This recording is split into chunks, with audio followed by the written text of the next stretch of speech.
Always on your side, 빅토리. 안녕하십니까, 빅토리 입시랩 이우승 대표입니다. 오늘은 윗쌤과 함께 방송을 찍어보도록 하겠습니다. 오늘은 자기소개서가 없는 2024학년도의 면접 준비 첫 시간인 합격하는 지원동기 작성 방법입니다. 지원동기를 작성하는 방법은 여러 가지가 있겠고요. 그리고 어려움이 있는 학생들에게나 조금이나마 도움이 될 수 있도록 방송을 제작해 보겠습니다. 그럼 구독, 좋아요, 그리고 출발해보도록 하겠습니다. 자, 시작에 앞서서 면접 준비 절대적인 비결은 없습니다. 지원 동기도 학생들마다 다를 텐데요. 그럼에도 불구하고 지원 동기 작성에 어려움이 있는 학생들을 위해서 초보자용 가이드를 한번 만들어 보았습니다. 오늘은 이번 주 토요일 가천대학교 지역균형 면접이 있으므로 가천대학교를 예를 들어 설명드려 보도록 하겠습니다.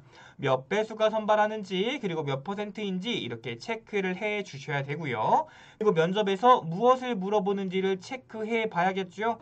학생부 종합전형에서는 주도적인 탐구 경험과 과정을 확인해야 된다고 되어 있습니다.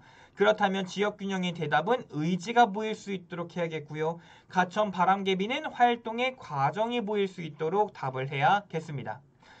저는 지원 동기를 이야기할 때 1분에서 한 1분 30초 정도의 사이를 답변했으면 좋겠고요.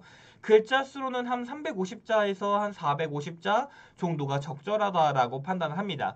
그럼 이 350자에서 400자 정도를 어떻게 채워야 할까를 고민하게 된다면 저는 첫 번째, 꿈을 꾸게 된 동기, 두 번째, 꿈을 위한 고교 생활의 노력, 세 번째, 이 대학을 선택한 이유, 네 번째, 학업 목표 및 계획, 이 네 가지를 나눠서 한 100자 정도씩 써본다면 논리적인 지원 동기가 될 수 있을 것이라고 판단을 했었습니다. 꿈과 포부는 학생들마다 다르겠지만 기본적으로는 지원하는 학과와 맞춰주면 이질감은 없으리라고 판단을 합니다. 그렇기 때문에 가장 먼저 그 학과에 대한 조사가 필요합니다. 저는 가천대학교 전자공학 전공을 예를 들어 한번 설명해 보도록 하겠습니다. 가천대학교 전자공학 보니까 이러한 키워드들이 있어요. 정보화 사회의 발전을 하고 기초 학문과 응용 원리, 실습을 중점적으로 한다. 이론을 현장에서 적용할 수 있도록 한다. 국가의 발전에 기여한다. 이런 말들이 써 있고요. 공학 인증제라는 것도 있네요. 그럼 이런 말들을 종합하고 내가 진짜 어떤 꿈을 꾸고 있는지 구체적으로 이야기를 해본다면 꿈과 포부의 100자 정도는 이런 식으로 말할 수 있을 것 같아요. 전자공학의 기본적인 지식뿐만 아니라 이를 활용해 현장 전문가가 되고 싶은 지원자 가번호 7번입니다. 특히 드론의 무선통신과 센서 및 시스템 설계를 학습하여 실제 농업에서 드론 활용도를 높이고자 합니다.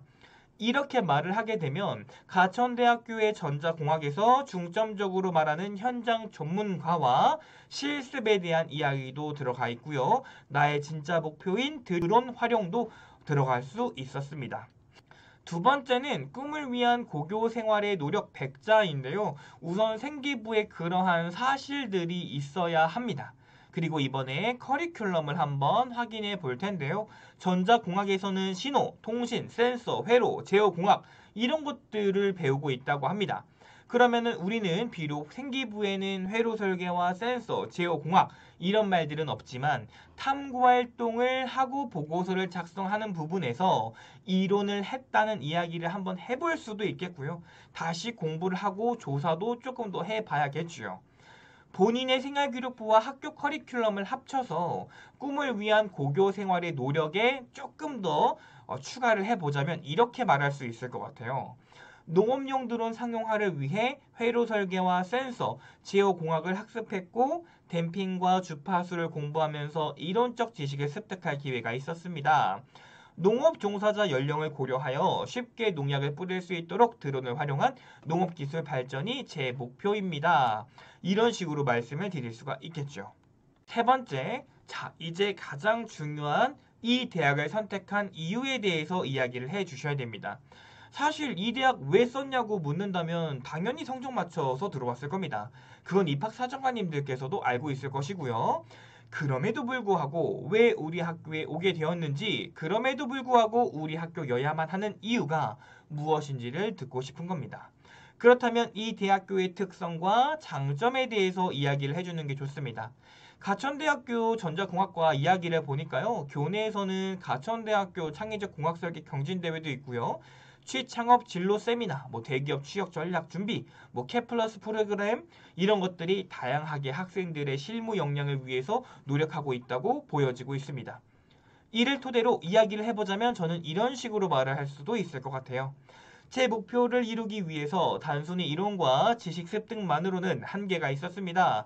가천대는 아까 말한 공학 인증제뿐만 아니라 학생들의 실무 역량을 위해 K++ 프로그램, 취창업 진로 세미나 등 이론과 더불어 실무 역량 및 대학 졸업 이후에도 다양한 발전 기회가 있다고 생각했습니다. 이런 식으로 말을 한번 해보는 건 어떨까? 그리고 마지막으로 학업 목표 및 계획에서 앞에 말한 것들과 융합되면서 본인의 학업 의지를 더 넣고 꿈을 보여주는 게 중요하다라고 생각을 합니다. 그래서 100자 정도를 이야기해 보면 저는 이렇게 말할 수도 있을 것 같아요. 가천대학교 전자공학과에 입학하여 고교 교육과정에서 배우지 못한 전자 디스플레이 공학이나 RF 공학 등 이론 수업을 듣고 다양한 프로젝트에 참여해서 제 꿈인 드론 전문가가 되어 작게는 농업 종사자들의 편의를 위해 넓게는 인류의 식량 문제를 해결하는 공학도가 되고 싶습니다가 되는 겁니다. 이렇게 네 가지를 다 한 번에 말을 해보면 이런 결과가 나오게 됩니다.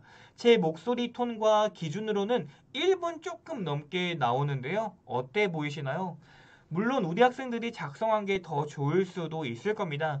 이 지원 동기는 학생 스스로가 지원 동기를 잡지 못할 때 이런 틀을 활용해서 이야기해보면 어떨까라고 생각해서 작성하게 되었습니다. 이 방송 보시고 우리 친구들이 꿈과 포부 한번 써보시고요. 꿈을 위한 고교 생활의 노력 100자 써보시고요. 이 대학을 선택한 이유 100자 써보시고요. 학업의 목표의 계획을 100자 한번 써보십시오. 혹은 지금 지원 동기를 쓴 친구가 있다면 내가 지원 동기를 쓴 걸 가지고 대입을 한번 해보십시오. 이 문장은 꿈과 포부에 들어갔는지, 이 문장은 고교 생활의 노력에 들어갔는지 그렇게 써보시다 보면 내가 어느 정도가 부족하고 어디 부분이 빠져 있는지도 체크할 수 있을 것이라고 생각되고 있습니다. 이게 정답은 아니지만 지원 동기를 준비하는 친구들이 이런 틀을 이용해서 한다면 조금 더 논리적인 글을 쓸 수 있을 것이다 라고 말씀을 드려보고 싶었습니다. 오늘 방송은 여기까지 하겠습니다. 많은 변화와 다양성을 가진 가천대학교 면접을 준비하는데 도움이 되셨으면 좋겠고요. 다음 방송에서도 이렇게 짧게 영상을 올려서 학생들에게 도움이 되는 이야기를 나눠보도록 하겠습니다. 지금까지 빅토리 입시랩의 이우승 대표와 밀쌤이었습니다. 시청해주신 여러분 대단히 감사합니다.